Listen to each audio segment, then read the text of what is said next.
And it may have been a good move, although we never can be quite sure what Black Aces was up to. But I don't know how out of line they're going to get in that spot. It's a business end.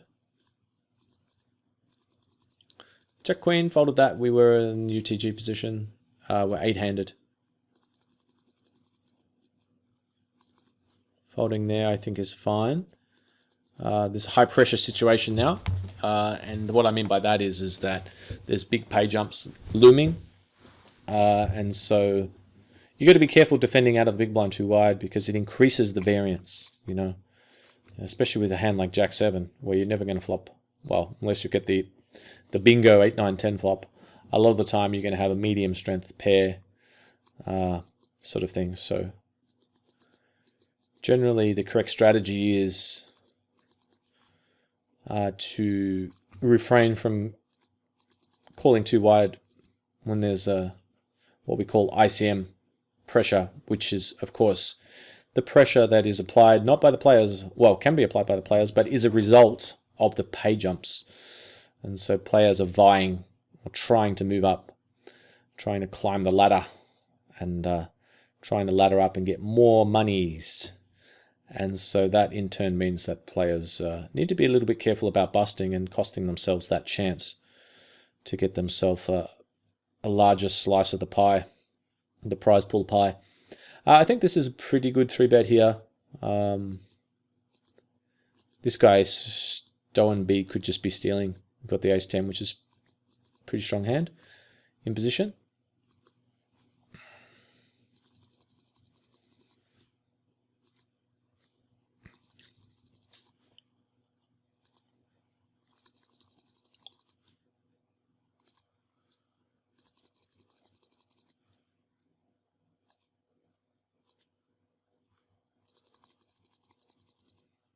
I think 5-7 suited is the Jack 7 offsuit before. I think comparably, I'd prefer to have 5-7 suited. I think it's going to play a little bit cleaner than Jack 7 off, just because it's going to give us more stronger hands in terms of the ability to make straights and flushes more often. So I think calling is definitely fine against a min raise. We could probably have led the turn, but it's a little bit suspicious that he's checked back, especially on an ace-9-2 board. It's very dry. So when he does check back and not c-bet against a big blind who should have a wide range, it leads me to believe that he's trying to get to showdown, or he just has a really strong hand and he's trying to get value. A hand like ace-king might check back, or nines, for example, pocket nines, so he's got trips.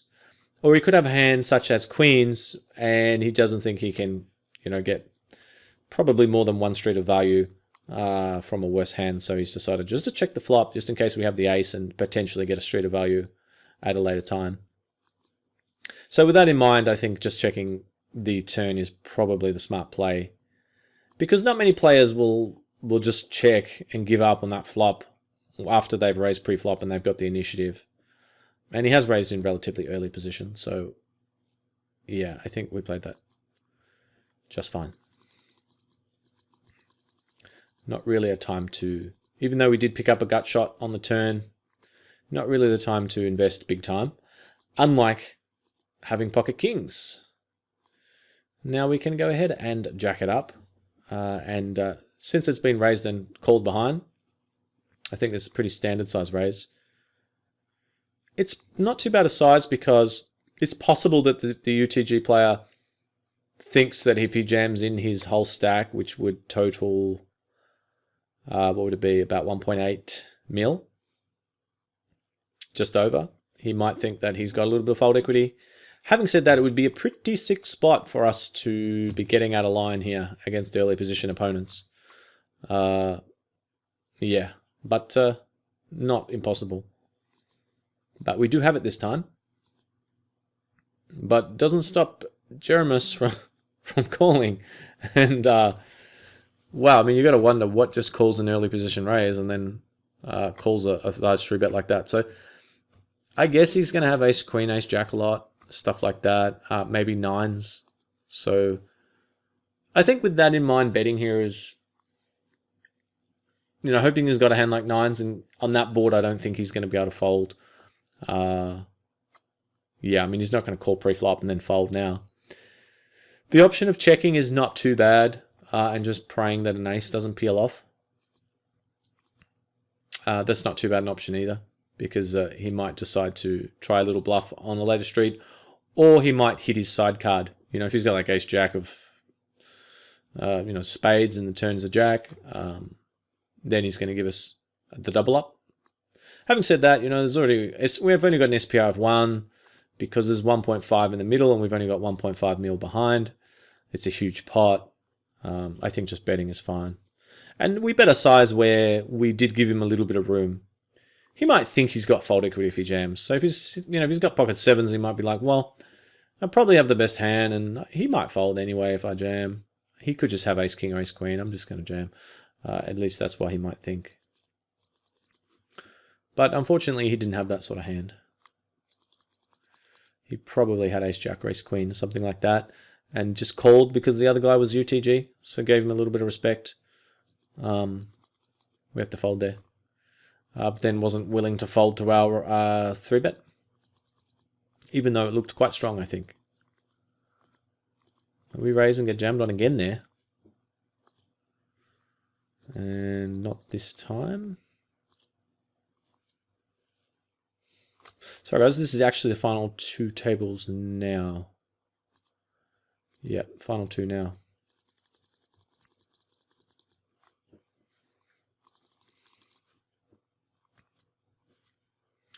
So I think it's about 17 left if my calculations are correct. Get away with the steal there with ace-9, which is good. Every chip is really vital at this point. I've got about M15. So I'm not going to be able to call that jam, unfortunately.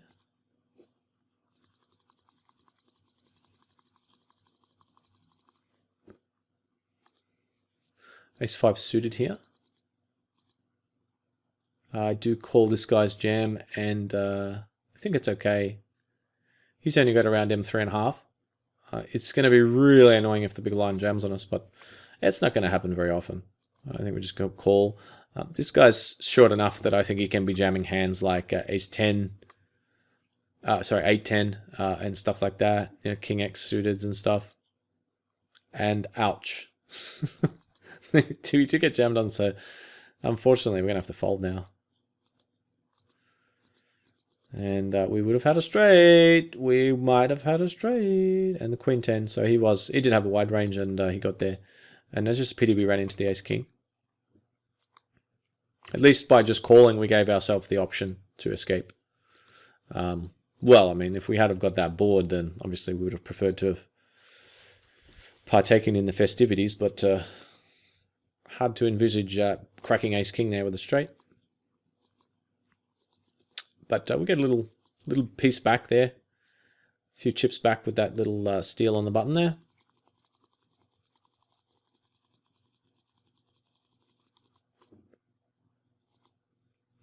And ace queen.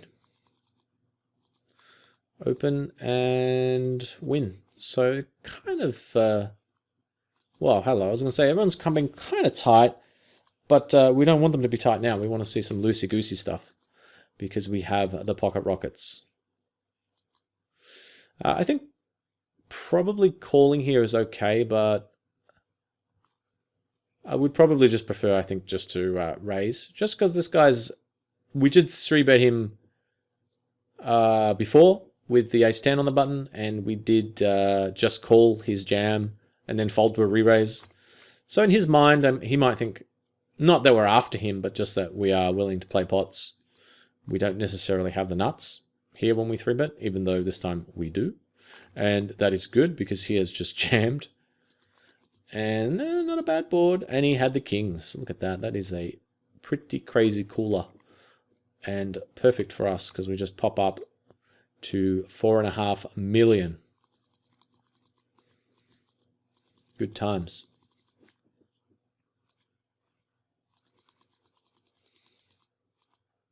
Defend here with the king 7. And I think after we defend on this board, we're going to be compelled to call at least one street. Obviously hoping our opponent slows down, which they do.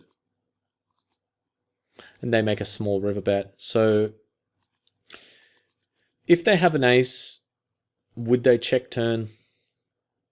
Ace queen, ace jack, hands like that. I think with this much in the pot, they're probably going to bet it.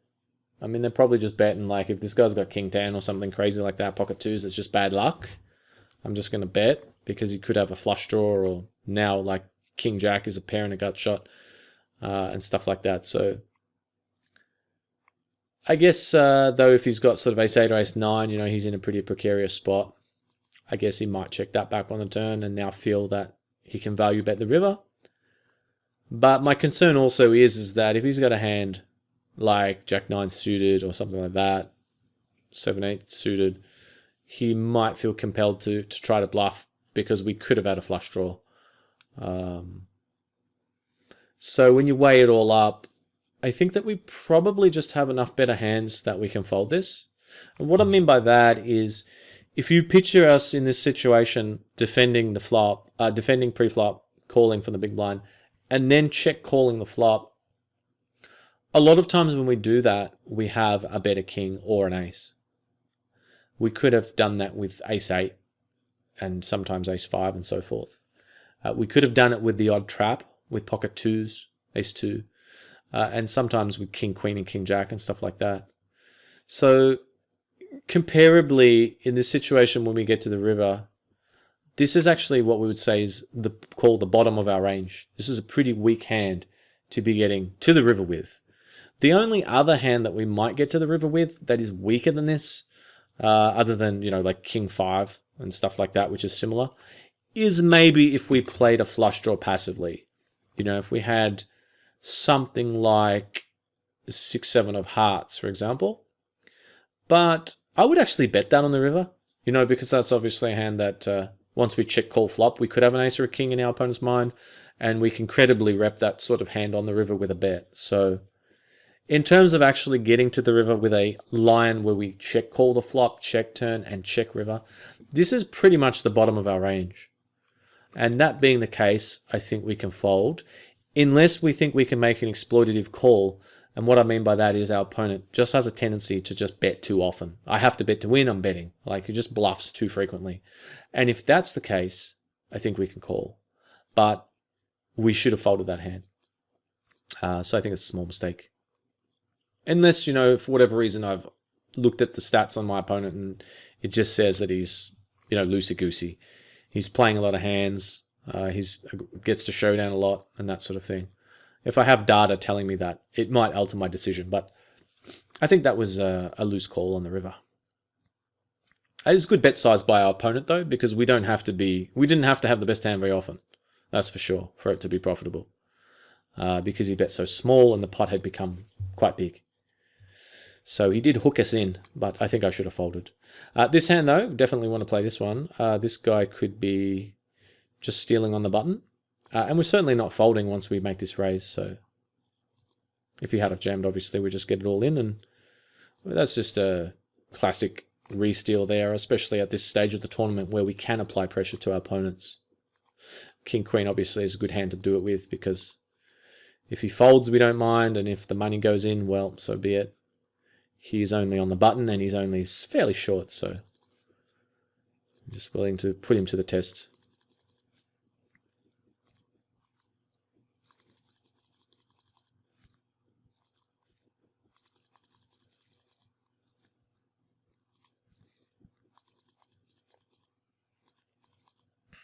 Get jammed on there with the after trying to steal with 7-10 off on the button.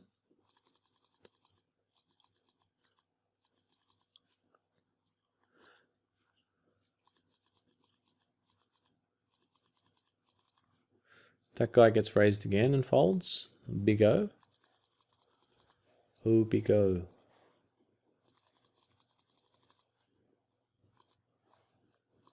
Just going through one of those kind of dry spells again. But we've always bounced back after our dry spells, haven't we? Then we've got a supply line. Supply lines have opened back up and we've had some big pairs and ace king, so that's good. This is pretty close. I probably would like to have seen a 3-bet here, but potentially to fold. We could make it 450,000. In a situation like this, you can see here there's already 440,000 in the pot. So if we make it 440,000, well, I mean, we already have 50,000 out there, so let's just say we raised 440,000 on top of the 50 and make it 490. We'd be risking 440,000 to win 440,000. So it only has to work half the time. And I think it probably does, because this guy's, I've seen him raise a few times already. Having said that, we did 3-bet him previously. He might be getting a bit annoyed and willing to take a stand.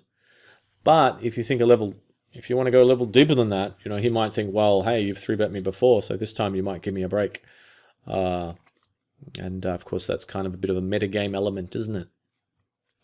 And I think when it's all said and done, he's on the button. He's got a stack size deep enough to be stealing, and he probably is. So we could put a little bit of pressure on him. It's pretty close there with the ace-3. I folded this time.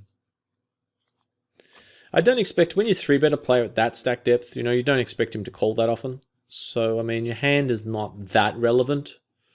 I mean, what I mean by that is, I mean, we might as well have, you know, 2-5 offsuit in that spot, because I don't think we're going to be seeing a flop that often. It's possible, though, he might, you know, with Jack Queen and stuff, sometimes we see a flop, but a lot of the times, I think at that stack depth particularly, he's going to fold or jam, so. Close one again. I mean, we could have definitely 3-bet that. I think we're just letting that guy just get away with a little incy-bincy too much. And we should smack his face with a 3-bet.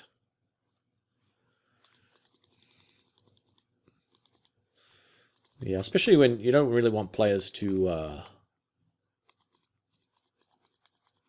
we want to be the ones sort of having the opportunity to open up and steal. So if you've got a guy to your right that's beating you to the punch, it can be a little bit annoying because he's denying you the opportunity to be that first-in raiser that gives you the opportunity to pick up the blinds without resistance. And if a player is preventing you from doing that, a lot of the times it's not a bad idea just to pop out a couple of 3-bets, throw a couple of 3-bets their way, and try and slow them down a bit.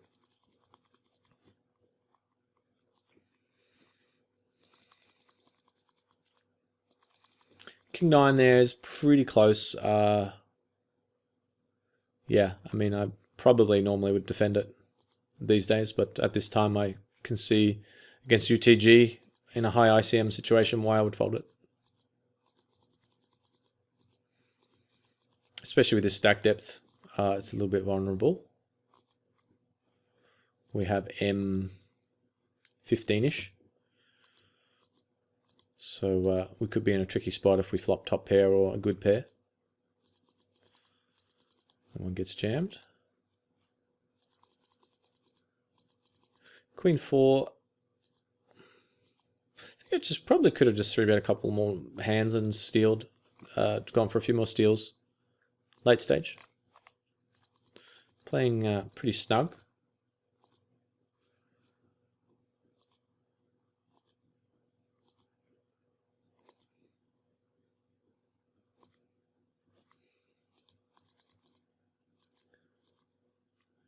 Do keep in mind this is final 2 tables of the Sunday Millions, so don't expect players to be doing anything too crazy. And there's pretty big pay jumps looming.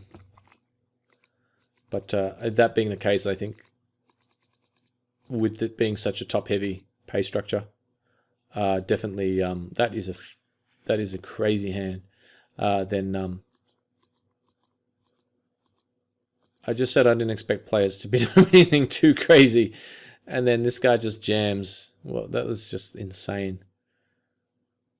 230. He's only got about M5.5. That is insane. And it's been raised and called, and now he squeezes out of the big blind against UTG. That is just an insane play. And he's got 5-6 suited. That is just ludicrous, and he gets there. That is amazing. That is so sick. This Sandal guy, I don't know what's going to happen to him from this point in, but I dare say that that's a hand that he hasn't forgotten about. Remember that time, you were final 2 tables in the Sunday Million, and some guy just completely spazzed out, And even though you raised UTG and had been pretty solid, he decided to jam 5-6 suited, quite short with virtually no fold equity, and got there. Like, that's one of those hands that you just don't forget quickly.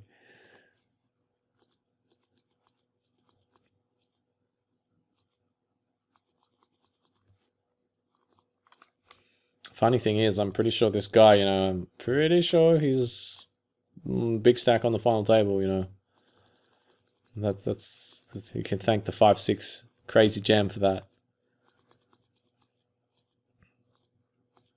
I mean, if the guy had a raised, late position or whatever, fine, it's not too bad. Go for it, especially if he steals a lot. But he's raised UTG, hasn't been that active, and he's not that deep. Doesn't have that much fold equity.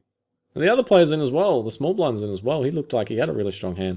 I bet you if the initial opener didn't call, the guy behind probably would have. Ace Jack here folds around, so we go ahead and min raise.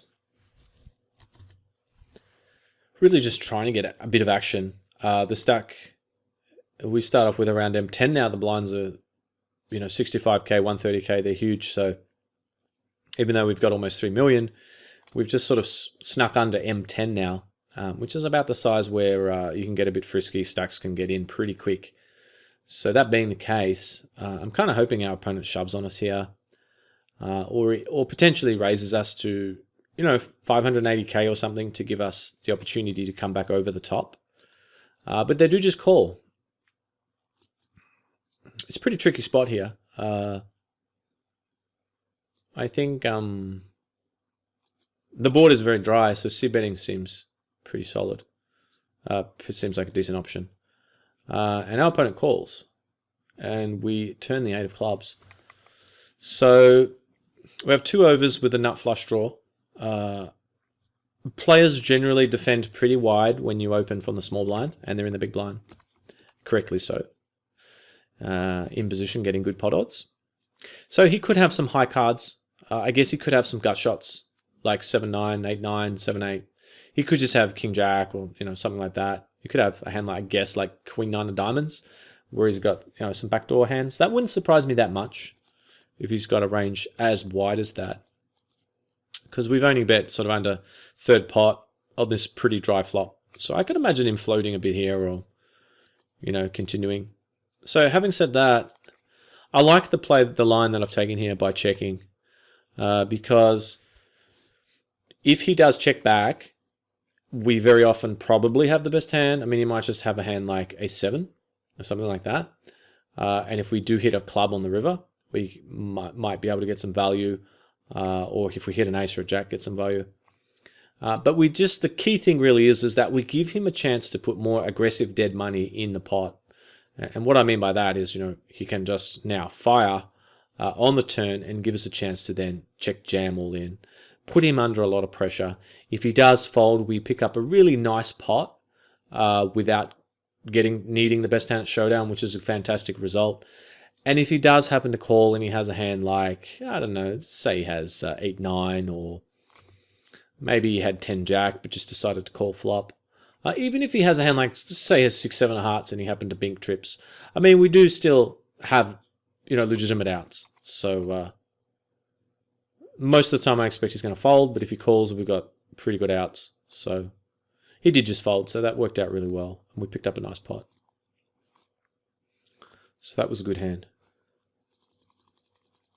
The option of betting the turn was kind of tricky. If we bet turn and he shoves, we're not folding. But if we check jam, that really asserts, a lot of pressure, I think.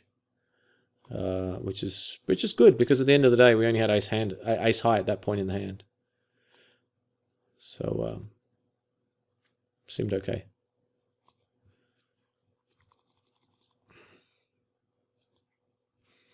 And we're pretty close to the final table now. And we're sitting about average, well, a bit below average, I think. Well, about average-ish. But every pot is certainly pretty crucial at this point. And that's another reason why I like to be the jammer in that spot. Because it just puts more pressure on them. It's better to be the jammer than the caller. because you got the fold equity on your side, and you can assert a lot of pressure at this stage of the Sunday Millions, because we are down to, you ready for this? The final 2 tables in the Sunday Millions. That's right, 18 players left fighting for that $200,000 up top. And, well, we have an average stack and a good chance here. So don't miss out on the next part. And also, don't miss out on PokerNerve VIP, where I do live streams and upload a lot of reviews like this one, some for beginners, some advanced. Be sure to check that out. Thanks again for watching. This has been Acesup for PokerNerve.com. See you in the next part.